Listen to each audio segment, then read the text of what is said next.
Hi, my name is Dr. Izquierdo, and I'm a board certified family physician and geriatrician.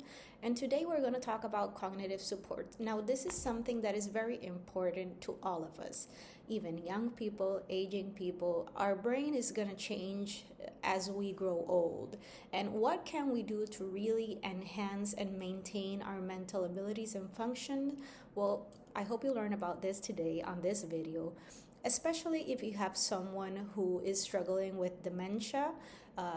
These little tips can really help guide you on how to care for them, and simple interactions that we can do day to day to help them feel engaged and feel active.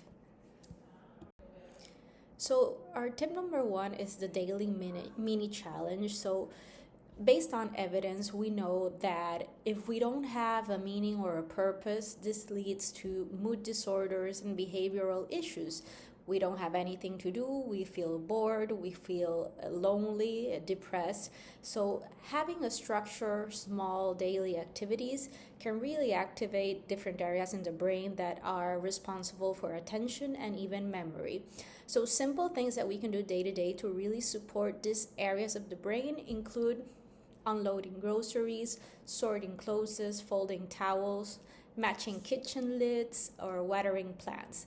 Now, these seem like simple tasks, but some things that I see over and over in my experience dealing with geriatric patients is that as we have a loved one who is growing older, we start removing their responsibilities and we don't let them do anything. And this is a big mistake because idleness and boredom are real risk factors for promoting further cognitive loss. So we need to keep them active, engaged, and entertained. And it might seem like a challenge, but these daily activities can really support that function. Another important way that we can really help support the different areas of the brain is using music. Now, music therapy has been studied for a long time, and what it has been found is that if we play significant music, it's not any type of music, it's music that is important to that patient who is suffering from memory loss. It really supports well-being. Now, we call them the anchor music. So if they had a song that is uplifting and happy and triggers, memories from the past that are associated with that, then we call that an anchor song. And we can use this in the morning to really help them start the day with a good mood and high energy. So this is very important. We can also develop a playlist based on familiar music or decade related music, and this can really be, we can schedule it along the day to really have a section devoted to music therapy. But again, this is something that needs to be individualized. It's not every type of music is going to work with everybody. It needs to be meaningful to that person. So if it's very important to get to know this earlier on. Don't wait till you can't wait for someone to develop dementia to bring in this question. So if you still have a loved one who speaks and is able to invoke conversation, ask them about what types of music did you listen to, what music do you like, do you have any favorite song, what puts you in a good mood. These are very important questions to ask early on so we can develop those types of interventions later on. It is also important that dancing is a great way to exercise when you're older, and it doesn't have to be very intense dancing, but it's a way to provoke gentle movement and activate different muscle groups and keep them happy and moving and engaged. Another way we use music with the elderly is as a transition tool. One of my best recommendations is that now when we're dealing with patients with more advanced dementia, that they're bedridden and we need to assist them fully in their care, relaxing music like classical music or instrumental music really help them have a calming effect, and we use them during bathe, for example, which can be a stressful activity to some patients.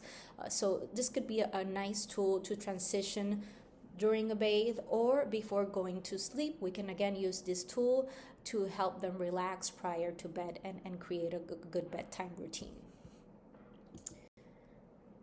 Another tip is engage in simple conversation. Well, I think one of our biggest mistakes is just assuming, oh, they have dementia, I'm not going to spend time talking to them, they can't understand. And this is wrong. I have patients on stage 7 severe dementia who you think, they're unable to talk anymore, but talking to them is therapeutic. They can still listen, and we don't lose this capability up to the moment of their death. So they really still have the ability to hear. So let's talk to them, let's add music, let's engage in conversation. Now, if we're still in the mid stages, this is very important because they might not spontaneously speak or start a conversation. We need to evoke the conversation. So how do we do that? Photo prompts are a great tool. Now, a photo prompt, you can either use photos that you have from past journals or travel pictures or whatever you have on hand, but you can also use magazines or books and try to evoke conversations. So you can show a picture and tell, so what do you think is going on in this picture? What are they doing? What do you think about that? Have you been to that place before? And it's a visual way to prompt and engage in conversation. We can also talk about simple things. The weather, oh, it's raining today. Try to evoke conversation regarding things within your environment and things with visual cues that really provide a visual input to the brain so they can stimulate the conversation. Favorite foods are another great way to start talking about, what did you cook before? What was your favorite food? Past memories are great, especially if, again, you're caring for a loved one. Then just pick something from your past memory. Oh, do you remember the time that we went hiking? Do you remember the time we went to that trip on the beach? And just jog their memory, describe the place in detail, and even make short stories. These types of conversations provide engagement and attention and can really support our loved ones. Tip number 4 is add gentle sensory activities. This is something that's really important. Now, the brain, particularly a brain that has dementia, can suffer from behavioral changes if they're either overstimulated or understimulated. Now, both of them can trigger adverse reactions. For example, if I'm in a very quiet environment, then that can be unnerving to some patients, while at the same time, if they're in a noisy environment, that can trigger, aggressive behavior as well. So we need to find for the middle ground where the stimulation is just right. In a sense, a way to soothe our patients who are having a bit of a difficult time in terms of behavior is using sensory input. Now, this can be tactile input, such as a soft texture from a blanket, a furry pillow, a texture fabric, warm or cold towels. Using scents that usually are associated with relaxations, like lavender, for example, is something that we use. Watering plants, if they're able to still walk, it's very important to just help them, go outside, natural sunlight, the breeze. You have multiple visual and sensory inputs just by going outside, touching plants, using water. So you're going to have temperature, light, smells, all from a natural outdoor environment. So that's like the easiest way to just promote sensory activity. And then we also have carefully designed fidget toys for Alzheimer patients or dementia patients.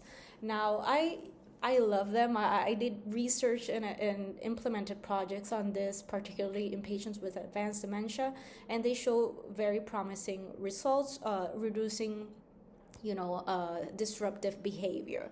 Now, I'm going to share with you, this is a non-sponsored, but it's a great tool to have. Now, there's an Alzheimer store where you can actually buy different types of fidget and sensory stimulation toys, depending on the level of dementia that you have, either early stage, middle stage, or late stage. And they have, safe activities and sensory toys that you can use and implement to really provide a soothing and calming effects. Pet therapy has a lot of evidence to really support this, and they have, electronic pets that help support and beat loneliness, beat depression, just by having a companion as a pet that they can touch. It can recreate real sounds, and it's really a great tool, particularly for patients with dementia who are in nursing homes or are feeling really isolated because they're bedridden. I love this as a recreational tool. So it's important that number 5, keep activities familiar. So familiarity reduces frustration and boosts confidence. So what is familiar to your loved one? If they used to set the table, then this is a great example. So, hey mom, help me set the table. Can you help me fold these napkins? Or can you help me organize the purse or this drawer? Be careful always to check that there aren't any sharp objects or something that can be used, as a weapon or has an injury risk. So be mindful of that. But there are simple things. I love the idea to have them engage during the cooking process or the grocery unloading process. There are safe ways that they can stay engaged and become part of the activity instead of keeping them isolated. So another idea is using simple puzzles with large pieces. It's just an idea, move the mind, strengthen the brain. So again, idleness is our enemy. Let's keep them active in some way. And again, that's our main goal with keeping our brain stimulated and supporting our cognitive function. We need to be active and engaged. So even small, meaningful activities can really support connection, confidence, and well-being. We're trying to still preserve their independence in a safe way and avoiding the feeling of isolation, avoiding the feeling of helplessness. That is something that we really want to avoid. So next time you're doing the laundry, remember your loved one. Hey, can you help me sort these clothes by color or these towels by size? That is a very safe activity. They can do it sitting down and help them feel useful. Okay, so I hope this video helps. Share it with someone who is gonna need this support, and just write in the comment section if you want any other topics. Thank you.